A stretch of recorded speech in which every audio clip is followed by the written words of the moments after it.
सृष्टि बचपन से ही दिखने में सुंदर नहीं थी, लेकिन अमीर बाप की बेटी सृष्टि पर उसकी माँ जान छिड़कती।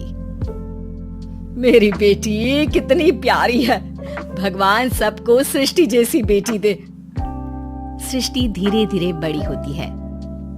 एक दिन सृष्टि की सहेली कहती है, तू दिखने में कितनी अजीब सी है, लेकिन मैं जानती हूँ हम सब में सबसे अच्छी शादी तो तेरी ही होगी। तेरे पापा अमीर जो है। और बता नहीं सकते यार, दहेज तो हर कोई देता है, ये क्या ज्यादा ले जाएगी अपने पति के लिए? अरे बड़े शहर में कोठी है इसके पापा की। अरे पापा की है ना, कौन सी इसकी है? इसकी होती तब तो कोई भी लड़का इससे शादी कर लेता।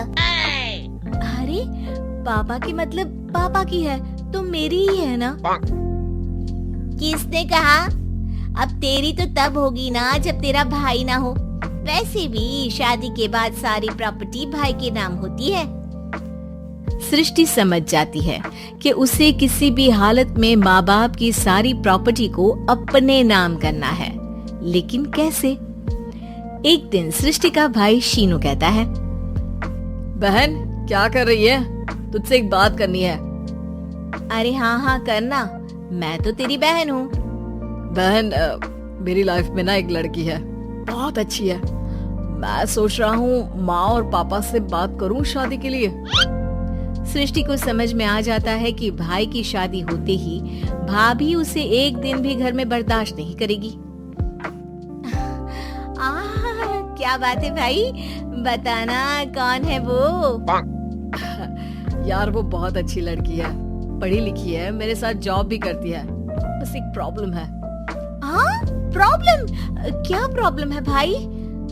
यार वो शादीशुदा है, लेकिन उसके पति ने उसे सिर्फ इसलिए छोड़ दिया क्योंकि उसके माँ बाप दहेज नहीं दे पाए। सृष्टि ये सुनकर न जाने क्यों खुश हो जाती है। अरे भाई तो क्या हुआ, लड़की तुझे तो पसंद है ना? शीनू को लगता है कि बहन उसे समझ रही है। वो इस बात से अनजान होता है कि उसकी बहन की मंशा पूरा घर हड़पने की है। सृष्टि अपनी माँ से कहती है, मम्मी मुझे तो बहुत चिंता है। पता है शीनू क्या कर रहा है? अरे क्या कर रहा है, वो तो काम पर जाता है और वापस घर आता है। नहीं ना माँ, वो यही तो नहीं कर रहा, बाकी सब कर रहा है। आपको पता है उससे प्यार है, और वो भी एक शादीशुदा लड़की से। ये क्या हो गया? मैं सोसाइटी में क्या मुंह दिखाऊंगी? अरे तेरे पापा तो यही कहेंगे कि मैंने ही उसे बिगाड़ दिया है। माँ देखो, मेरी बात मानो, पापा पर भी विश्वास करने की जरूरत नहीं है। अब आप ही बताओ, पापा इतनी देर घर के बाहर रहते हैं क्यों? बोलो। अरे बेटा वो तो नौकरी करते हैं ना। तू बहुत भोली है माँ। पापा का ऑफिस तो 7 बजे खत्म हो जाता है, लेकिन देखो कितनी देर से आते हैं। अरे नहीं बेटा, ऐसी कोई बात नहीं है। सृष्टि माँ को एक औरत से बात करते पिता की फोटो दिखाती है। देखो माँ कैसे हैं पापा। मैं ना कहती थी कि पापा सही नहीं है। मैं तेरे पापा से बात करूंगी, दे फोटो मुझे। ओ माँ, वो तो डिलीट हो गई। लेकिन चल, तूने तो देख लिया ना। पापा से बाद में बात कर लेना, और हाँ मेरा नाम बिल्कुल मत लेना। हाँ माँ। अब क्या था, सृष्टि के माँ और पिता के बीच झगड़ा होना शुरू हो जाता है। सृष्टि के मन में क्या चल रहा था कोई नहीं जानता था। एक दिन, माँ सृष्टि के लिए एक लड़का देखा है, वो लोग शाम को उसे देखने आने वाले हैं। और हाँ माँ, एक खुशखबरी, मैं और पापा मिलकर एक नया बिजनेस ट्राई कर रहे हैं। शाम को लड़का आता है, सांवले रंग का। सृष्टि को तो बिल्कुल भी पसंद नहीं आता। लड़की की माँ कहती है, लड़की का चेहरा तो कोई खास नहीं, लेकिन अगर मेरे बेटे को आप लोग सेटल कर दें तो मैं उसकी शादी आपकी बेटी से करवा दूं। सृष्टि को लड़का बिल्कुल पसंद नहीं था। उसे भाई पर गुस्सा आ जाता है।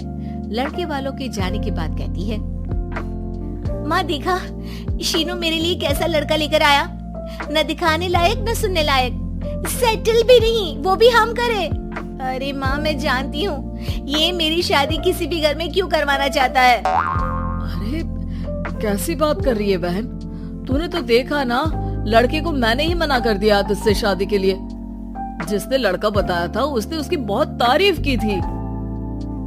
बात आई गई हो जाती है, लेकिन सृष्टि का मन शांत नहीं होता। क्या करूँ, कुछ समझ में नहीं आ रहा। मेरी शादी हो गई तो ये लोग पूरी प्रॉपर्टी शीनू के नाम कर देंगे, मेरे हाथ तो कुछ लगेगा ही नहीं। तभी सृष्टि को आइडिया आता है। वो किसी वकील को फोन करती है।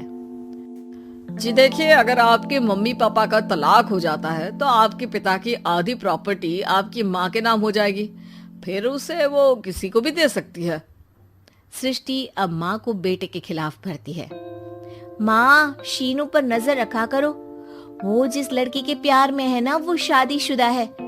यहाँ आएगी, सारा पैसा, रुपया, जमीन, जायदाद सब हड़प लेगी। पापा का भी हाल तुमसे छुपा नहीं है। ऐसा ना हो कि मैं और आप एक दिन सड़क पर भीख मांगे।